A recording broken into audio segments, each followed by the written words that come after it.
केंद्रीय मंत्री आणि गुजरातचे माजी प्रदेशाध्यक्ष CR पाटील आणि त्यांची आणखी एक ओळख म्हणजे पंतप्रधान नरेंद्र मोदी आणि अमित शहा यांचे जवळचे एक नेते म्हणून त्यांच्याकडे ओळखले जातं. आता त्यांची कन्या धर्मिष्ठा चव्हाण ज्या संभाजीनगरच्या सुना आहे त्या राजकारणात उतरतायत. झाली सगळी तयारी झाली आहे का? हो. कशी झाली सगळी तयारी निवडणूक उतरण्याची? आता माझे प्रभाग 17, 19 आणि 29 आहे. मी येणाऱ्या निवडणुकीत उमेदवारीची इच्छुक आहे आणि आता बस आपले जे वरिष्ठ नेते आहेत त्यांचे आशीर्वाद मिळाले की आपण पुढे जाऊ शकतो. अर्ज तुम्ही पण दाखल केलाय ना उमेदवारीसाठी? येस, हो.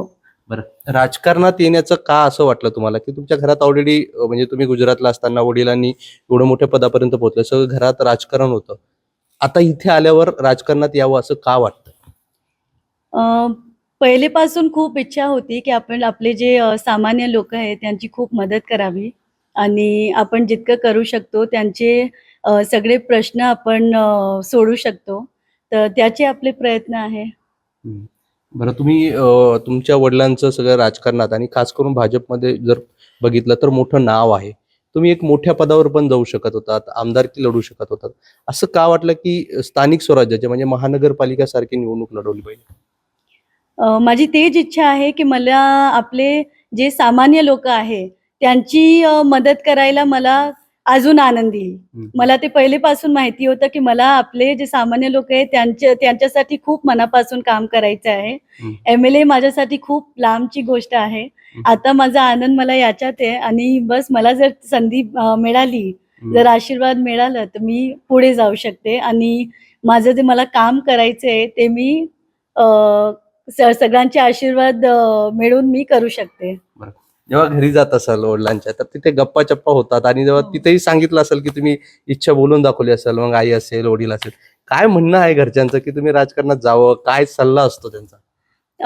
त्यांचे खूप सपोर्ट आहे त्यांचं मला, पण एक गोष्टी खूप क्लिअर आहे पहिलेपासून, इनफॅक्ट लहानपणापासून, की आम्ही नेहमी पाठीशी आहे, पण तुम्हाला तुमची मेहनत स्वतः करावं लागेल.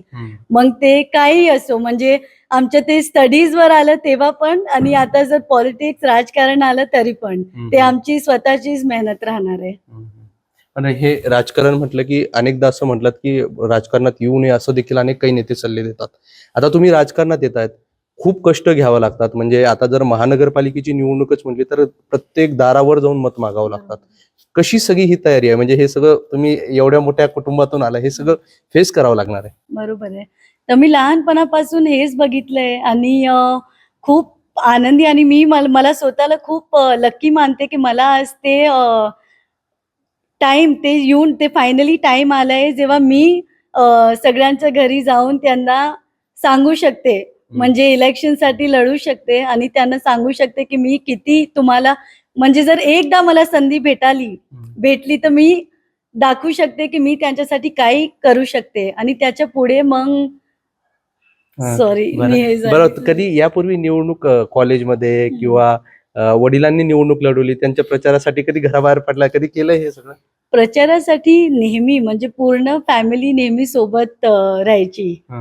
ते वडिलांचा प्रचार यापूर्वी केलाय? हो हो हो, नक्कीच केलंय नेहमी, म्हणजे एव्हरी इयर आम्ही पप्पा सोबतच असतो प्रचारासाठी. म्हणजे तुम्हाला यातला प्रचाराचा राजकारणाचा बऱ्यापैकी अनुभव आहे? हो, नक्की आहे. तर ह्या होत्या चव्हाण आणि त्या आता राजकारणात उतरतायत. एक वडिलांचं मोठं नाव आहे, मात्र मला स्थानिक स्वराज्यापासून माझ्या राजकारणाची सुरुवात करायची, सामान्य लोकांच्या प्रश्नांपासून सुरुवात करायची आणि त्यासाठी मी इच्छुक आहे असं त्यांचं म्हणणं आहे. त्यांनी महानगरपालिकेसाठी उमेदवारी अर्ज देखील पक्षाकडे मागितलाय. आता काय निर्णय होतो हे पाहणं महत्वाचं असणार आहे. मात्र त्यांच्या या उमेदवारीमुळे किंवा त्यांच्या या मागणीमुळे एक चर्चा पाहायला मिळते. आता त्यांना उमेदवारी मिळते का हे देखील पाहणं महत्वाचं असणार आहे. मोहसिन शेख, NDTV, छत्रपती संभाजीनगर.